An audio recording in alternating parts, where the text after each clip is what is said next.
유대인들의 경전이라고 할 수 있는 구약 성경에 대한 주석서인 미드라시라는 책에 이런 이야기가 있습니다. 어느 날 다윗 왕이 신하들에게 명령을 내렸습니다. 승리했을 때 기쁨에 취해 자만하지 않게 해주고, 패배했을 때 절망의 늪에서 건져줄 수 있는 그런 물건을 가져와라, 이렇게 명령을 내렸어요. 신하들이 온 나라의 지혜롭고 학식 있는 사람들을 다 모아서 밤새도록 회의를 했습니다. 그리고 나서 마침내 이 다윗 왕에게 반지를 하나 바쳤습니다. 왕은 반지를 받고 아주 의아해 했습니다. 승리했을 때 자만하지 않게 해주고, 패배했을 때 절망에 빠지지 않게 해주는 물건을 가지고 오라고 했는데 반지를 가져온 겁니다. 근데 왕이 반지를 이렇게 받아서 가만히 살펴보니까 그 안에 글귀가 적혀 있었어요. 그 글귀를 읽고 크게 웃음을 터뜨리며 만족해 했습니다. 그 반지에는 이 또한 곧 지나가리라, 이런 말이 써 있었습니다. 여러분, 우리가 인생을 살면서 힘든 일이 닥쳐오고 실패를 하게 되면 이 또한 곧 지나가리라 생각하면 견뎌내기가 조금 쉽습니다. 그런데 여러분, 이 또한 곧 지나가리라, 이 말은 반대의 경우, 즉 승리하고 성공하고 편안할 때 더 마음에 새기고 잘 기억해야 하는 말이라고 생각합니다. 손자병법에 전승불복이라는 말이 있습니다. 전쟁에서 한 번 거둔 승리는 절대 그대로 반복되지 않는다, 그런 뜻입니다. 즉, 어제까지 어떤 승리와 어떤 성공을 거두었든 그 승리의 영광은 곧 지나갈 것임을 기억하며 항상 겸손해야 된다는 뜻이죠. 여러분, 많은 경우 힘들고 어려운 삶의 상황보다는 편안하다, 일이 잘 되고 있다 라고 생각할 때 문제도 많이 일어나고 죄도 많이 짓게 되고 그러기가 쉽습니다. 그러므로 언제나 어떤 상황 속에서도 문제가 없어 보이고 괜찮을 때는 하나님 앞에서 겸손한 자세의 마음으로, 또 힘들고 어려울 때는 하나님의 도움을 기다리며 인내할 수 있는 우리의 삶이 되기를 주님의 이름으로 축원합니다. 오늘의 본문은 가나안 정복 전쟁을 치르고 있는 이스라엘 백성들이 여리고와 아이 성에서 승리한 이후에 벌어진 한 사건을 보여줍니다. 정말 난공불락의 성인 여리고를 무너뜨리고 또 천신만고 끝에 아이 성도 정복했습니다. 요단강 동쪽에서부터 시작해서 지금 파죽지세로 가나안 땅을 하나씩 하나씩 점령해 가고 있는 상황이었습니다. 모든 일이 잘 되고 성공했습니다. 하지만 이스라엘은 그때가 더 겸손해야 될 때고 더 조심해야 될 때인 것을 잊고 있었습니다. 자, 이제 아이성 다음에 정복할 곳은 바로 기브온 땅이었습니다. 지도를 보시면 한 가운데쯤에 아이성이 있고, 거기서 이제 왼쪽에 보면 기브온이 있는데, 이제 중앙에서부터 요단강에서부터 점점 서쪽을 향해서 이 이스라엘이 정복을 해나가고 있는 상황 속에서 이제 다음으로 아이성 다음으로 기브온을 향해 갑니다. 이 땅은 사실은 산악지역으로 굉장히 정복하기가 힘든 땅이었어요. 이스라엘 백성들은 40년 동안 광야 생활을 했기 때문에 산악지역에서 전투를 하고 그 땅을 점령하는 것은 쉬운 일이 아니었습니다. 그래서 이들은 이 기브온 땅을 어떻게 정복할지 상당히 고심하면서 전략을 짜고 있었을 겁니다. 그러던 중에 어떤 사람들이 이스라엘이 머물고 있는 길갈 진영으로 찾아옵니다. 그들은 자기들은 굉장히 먼 나라에서 왔고 이스라엘과 조약을 맺고 싶어서 왔다고 이야기합니다. 말하자면 이스라엘과 평화 조약을 맺고자 파견된 사신들이라는 거죠. 자, 그런데 그들의 겉모습은 굉장히 불쌍해 보였습니다. 한 나라의 사신치고는 너무 불쌍해 보이는 거예요. 긴 여행 때문에 옷과 신발은 낡아서 구멍이 나고 배낭도 다 헤어졌고, 배낭을 열어보니까 다 말라비틀어져서 먹을 수 없는 빵 조각 몇 개 겨우 들어있고, 그들의 몰골은 금방이라도 쓰러질 것 같은 모습이었습니다. 하지만 여러분, 사실 이 사람들은 거짓으로 그렇게 꾸미고 온 사람들이었어요. 그들은 바로 지금 이스라엘이 다음 목표로 세운 기브온 사람들이었던 것입니다.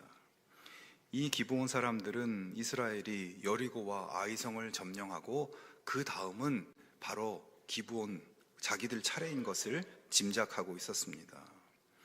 그런데 소문을 듣자 하니 이 이스라엘과 그냥 전쟁을 했다가는 여리고나 아이성처럼 자기들도 완전히 전멸당할 것 같고, 그래서 차라리 전쟁을 하기보다는 먼저 와서 빨리 평화조약을 맺는 것이 낫겠다 싶어서 마치 자기들은 가나안 족속 기브온 사람들이 아니라 먼 나라에서 온 것 같이 거짓으로 꾸며서 조약을 맺고자 찾아온 것입니다.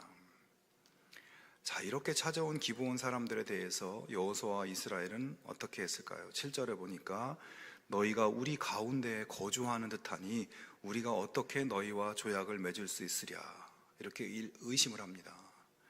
너희가 먼 나라가 아니라 이 동네 가나안 사람들인 것 같은데 우리 조약을 맺을 수가 없다는 얘기죠. 그렇게 추궁을 한 것입니다. 이스라엘 백성들이 호락호락 받아주지 않은 거죠. 하지만 그들은 이스라엘에게 결정타를 날립니다. 9절부터 11절 말씀인데, 우리는 먼 나라야 아주 멀리서 왔고 우리가 이렇게 온 것은 당신들의 하나님에 대한 굉장한 일들에 대한 소문을 들었기 때문입니다. 당신들의 하나님께서 당신들을 구원하기 위해서 세계 최고의 제국인 이집트에 온갖 재앙을 퍼부으셨고 바로와 그의 군대를 홍해 바다에 몰살시키셨다는 그런 소식을 들었습니다. 당신들의 하나님께서 이 가나안 땅에서 가장 세력이 강력한 요단 동쪽의 아모리 왕들도 아주 비참하게 멸망시켰다는 이야기를 들었습니다. 그래서 우리가 회의를 했는데, 이런 하나님이 함께하는 이스라엘에게 대적했다가는 우리도 남아나지 않겠다. 빨리 가서 평화조약을 맺어보도록 하자. 안 받아주면 종으로라도 노예로라도 받아달라고 그렇게 사정을 해보자. 이렇게 해서 왔다 하고 이야기합니다. 이들의 말을 잘 들어보면 그들은 지금 하나님께 대한 신앙 고백을 하고 있는 겁니다. 하나님이 이스라엘을 구원하기 위해서 행하신 구원의 역사를 우리가 들었는데, 이제 우리도 이스라엘의 하나님, 당신들의 하나님이 정말 유일하신 참 신이신 것을 우리도 인정하고 우리도 그렇게 믿는다고 이야기하는 거예요. 그들이 하는 말도 그렇고 하고 있는 몰골도 그렇고 이스라엘 백성들은 더 이상 이 사람들을 의심할 필요가 없다고 생각했습니다. 그래서 결국 그들과 화친하기로 하고 조약을 맺습니다. 완벽하게 속은 것이죠. 자, 그렇게 조약을 맺은 후 3일이 지났습니다. 그런데 이상한 소문이 들려옵니다. 3일 전에 찾아왔던 사람들은 먼 나라에서 온 사람들이 아니라는 그런 소문이에요. 하지만 여호수아와 이스라엘 백성들은 계획대로 기브온을 공격하기 위해서 길갈 본부에서 출발을 합니다. 3일 길을 걸어서 기브온 지역에 도착합니다. 전투를 위한 배치를 하고 공격 준비를 하는데, 가만히 보니까 거기에 일주일 전에 찾아왔던 그놈들이 거기 있는 것 아닙니까? 여호수아와 이스라엘은 기브온에게 완전히 속은 것을 그때 알게 되었습니다. 그리고 이미 평화 조약을 맺었기 때문에 그들을 공격할 수도, 그 땅을 정복할 수도 없게 된 것을 인지하게 됐습니다. 여러분, 여기서 우리는 이스라엘이 속아서 그랬든지 그렇지 않든지 기브온과 평화 조약을 맺었으면 그들과 그냥 잘 지내면 되는 것 아닌가, 이렇게 생각할 수 있겠지만, 이스라엘 백성들이 가나안 땅을 정복하는 데 있어서 하나님께서 주신 중요한 명령이 있었습니다. 그것은 가나안 족속들을 진멸하고 그 땅에서 그 모든 족속들을 다 쫓아내라고 하는 명령이었습니다. 이 명령은 하나님께서 모세 때부터 계속 반복하여 주셨던 중요한 명령이었습니다. 하나님께서는 왜 그렇게 가나안 족속들을 멸하고 다 쫓아내고 남겨두지 말라고 하셨는가?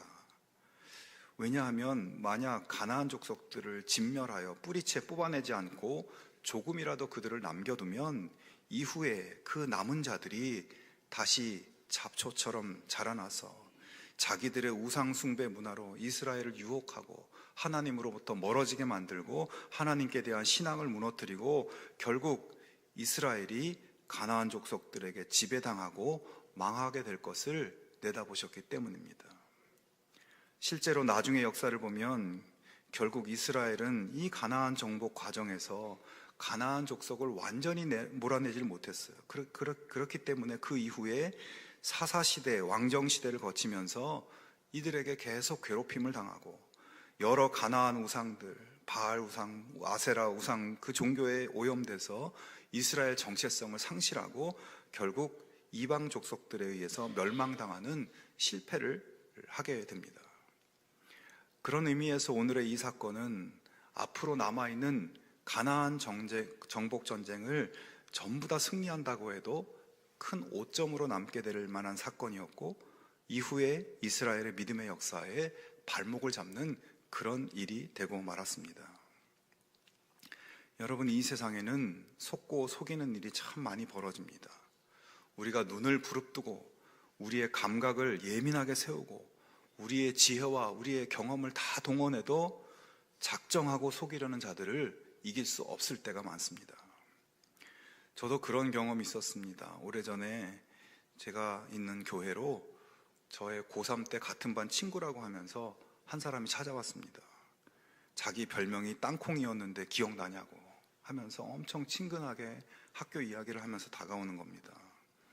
그러면서 자신은 그동안 미국에서 살았고 미국 나사에서 연구원으로 일하다가 20년 만에 한국에 방문했는데 전철을 타고 가다가 여권과 지갑을 다 잊어버려서 대사관에 임시 여권을 신청해 놓은 상태라는 겁니다.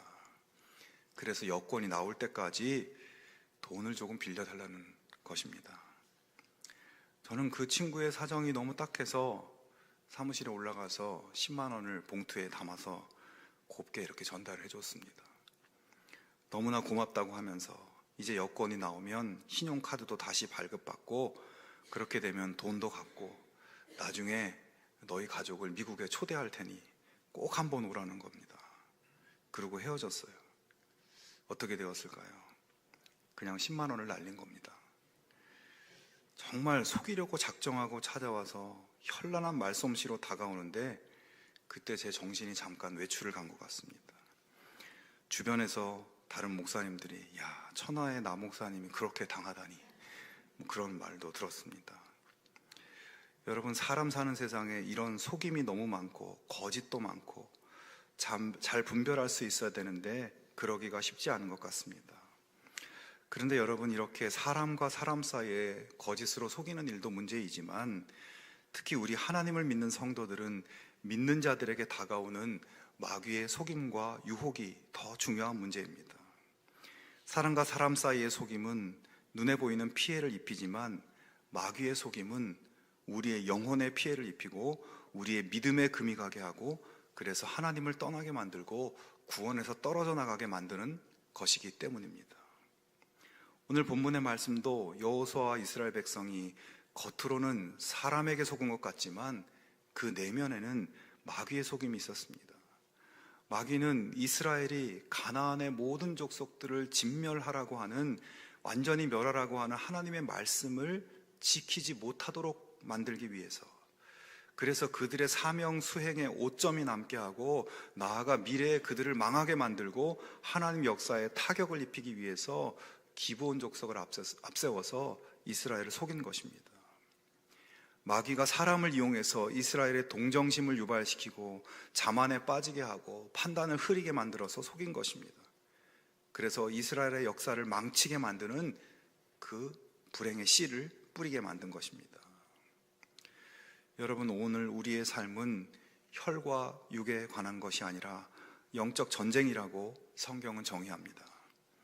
마귀는 우리가 하나님 말씀을 듣지 못하도록 하고 하나님 말씀에 순종하지 못하도록 하고 하나님께로부터 멀어지게 해서 우리를 망하게 하는 그 목적을 위해서 우리를 속이고 미혹하고 온갖 방법을 다 동원합니다. 하나님 말씀에 순종해봤자 아무 소용없는 것처럼 속이고 하나님을 의심하게 만듭니다.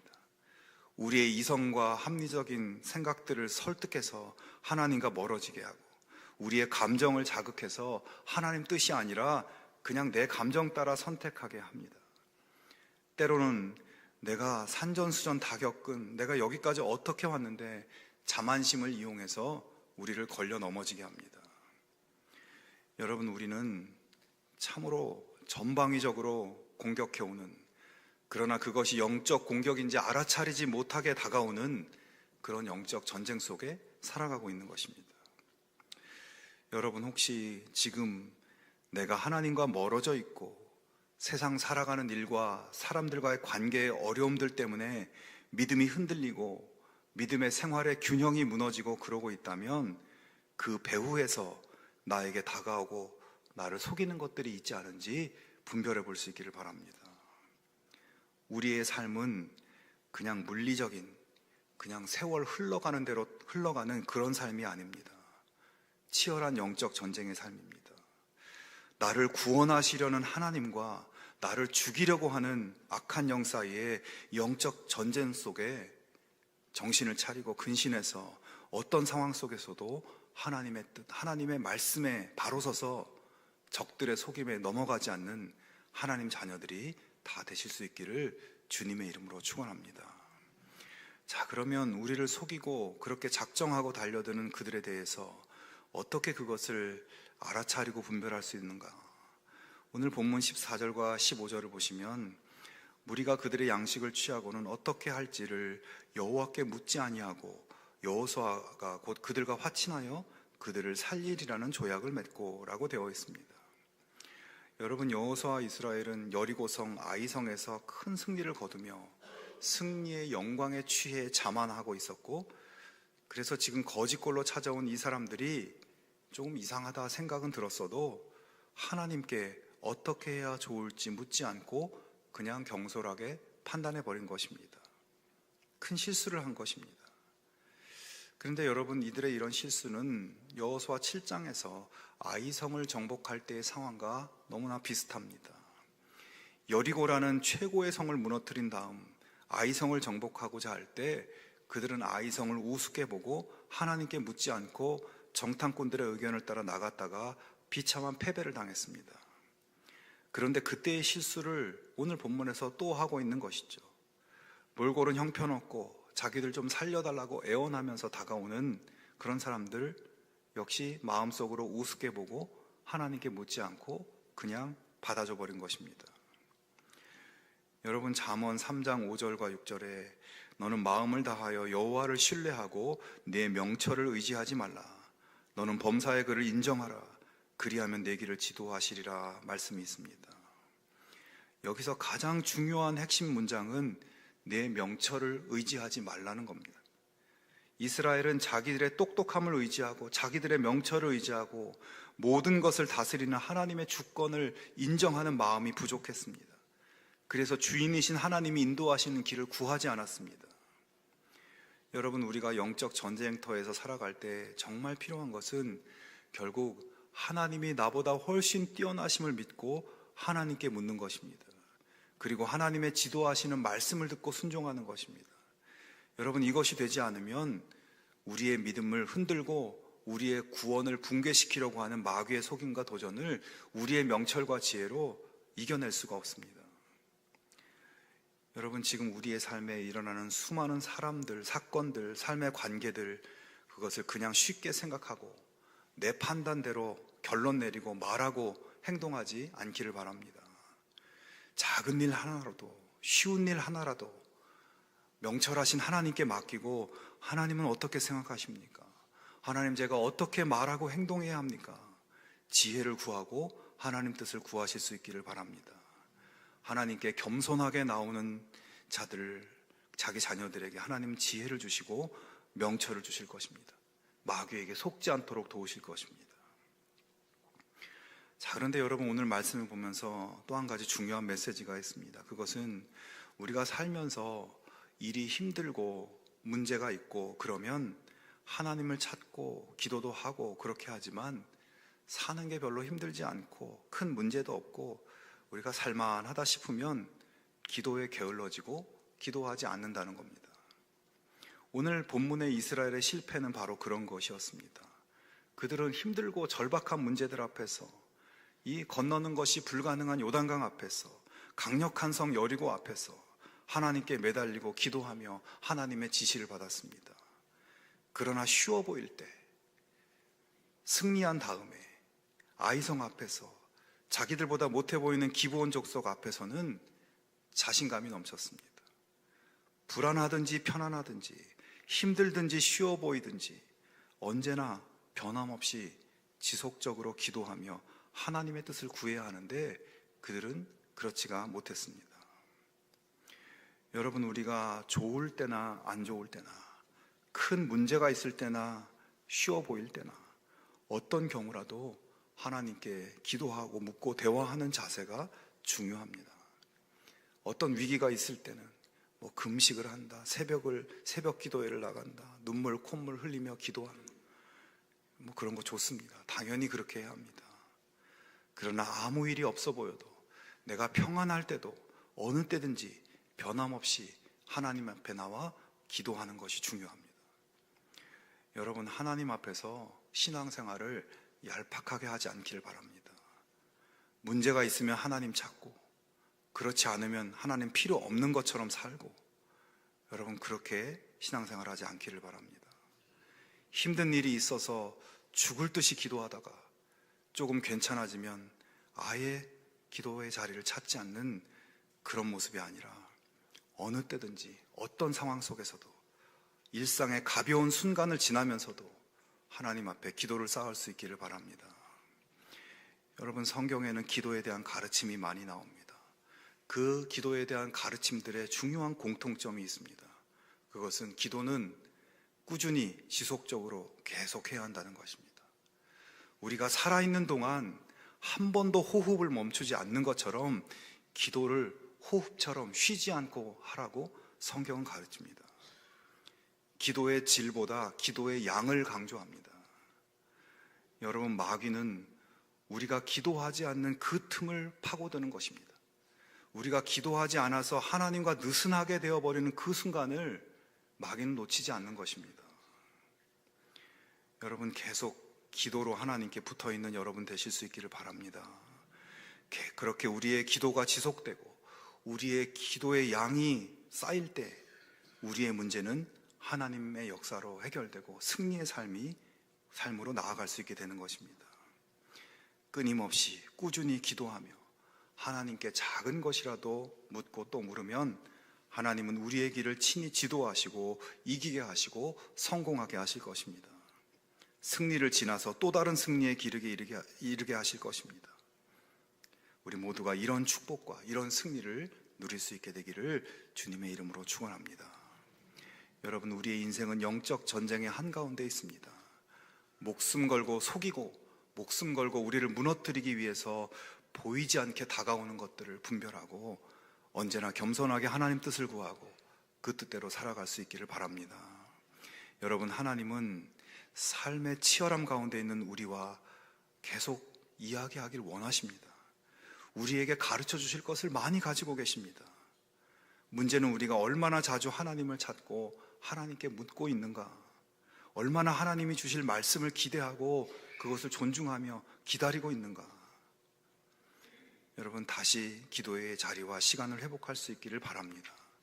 기도할 것이 별로 없고 묻지 않아도 될 만큼 너무나 편안하십니까? 무언가 잘못되어 가고 있고 무언가 잘못된 것들이 움직이고 있습니다. 이 예배를 마치고 예배당 문을 지나서 세상의 영적 전쟁터로 나아가기 전 여러분 결단할 수 있기를 바랍니다. 매일매일 기도의 시간을 구별하겠습니다. 다니엘처럼 하루에 3번 주님 앞에 무릎을 꿇겠습니다. 내 생활에 기도의 생활이 끊기지 않도록 하겠습니다. 여러분의 그 결단 위에 하나님께서 놀라운 축복과 승리의 역사를 열어주실 것입니다. 그 하나님의 은혜 가운데 거하는 우리 모두가 되기를 주님의 이름으로 축원합니다.